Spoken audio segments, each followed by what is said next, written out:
اعلیٰ حضرت سرکار رضی اللہ تعالیٰ عنہ نے ایک بہت ہی پیارا واقعہ اپنی ملفوظ کے اندر نقل فرمایا ہے۔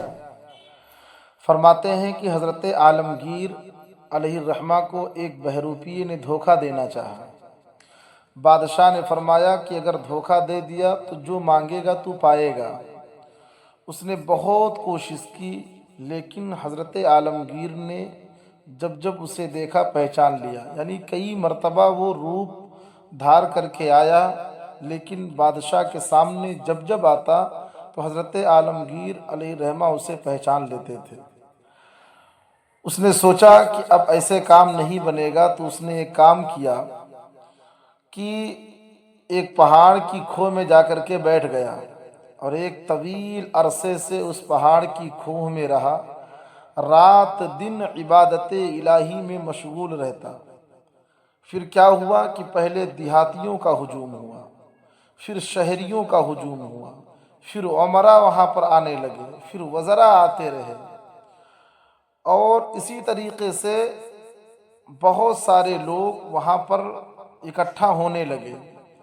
اس کی خبر بادشاہ تک پہنچی، یعنی حضرت عالمگیر علیہ الرحمہ تک یہ خبر پہنچی کہ ایک اللہ کا ولی ہے جو پہاڑ کی کھوہ میں رہتا ہے، رات دن اللہ کی عبادت میں مشغول رہتا ہے اور لوگوں کا ہجوم رہتا ہے۔ تو چونکہ بادشاہ کے دل میں اللہ والوں کی بڑی محبت رہتی تھی، اللہ کے ولیوں سے بڑی محبت کرتے تھے، تو جب یہ خبر بادشاہ کو پہنچی تو وہاں پر تشریف لے جانے کا ارادہ کیا۔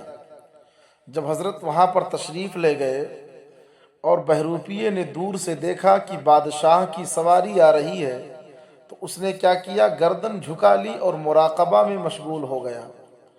سلطان انتظار کرتے رہے، کچھ دیر کے بعد نظر اٹھائی اور بیٹھنے کا اشارہ کیا اس نے۔ سلطان تو یہی سمجھ رہے تھے کہ یہ اللہ کا کوئی محبوب بندہ ہے، اللہ کا ولی ہے۔ جب اس نے اشارہ کیا تو سلطان مؤدب ہو کر کے بیٹھ گئے اور ان کا مؤدب بیٹھنا تھا کہ بہروپیہ اٹھا اور جھک کر سلام کیا کہ جہاں پناہ میں فلاں بہروپیہ ہوں۔ بادشاہ خجل ہوئے، یعنی شرمندہ ہوئے اور فرمایا واقعی اس بار میں نے تجھے نہیں پہچان سکا، اب مانگ جو تو مانگنا چاہتا ہے۔ چونکہ اس نے کہا تھا کہ اگر میں آپ کو دھوکہ دے لے گیا تو آپ مجھے 500 روپیے دیں گے، تو اس غرض سے بادشاہ نے فرمایا کہ مانگ جو تو مانگنا چاہتا ہے، میں تجھے جو تو مانگے گا میں تجھے سب کچھ عطا کروں گا۔ اس نے کہا کہ اب میں آپ سے کیا مانگوں؟ یہ بات قابل غور ہے اور نوجوانوں کے لیے اور پورے انسانیت کے لیے نصیحت ہے اور عبرت بھی ہے۔ اس نے کہا کہ آپ سے کیا مانگوں؟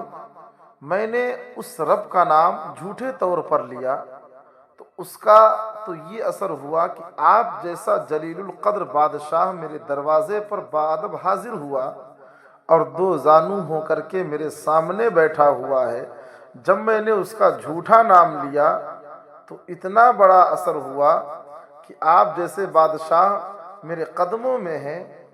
اب سچے طور پر اگر میں اس کا نام لوں گا اور اس کی عبادت کروں گا تو اللہ تبارک و تعالی خالق حقیقی ہے، دنیا کی دولت میرے قدموں میں ڈال دے گا۔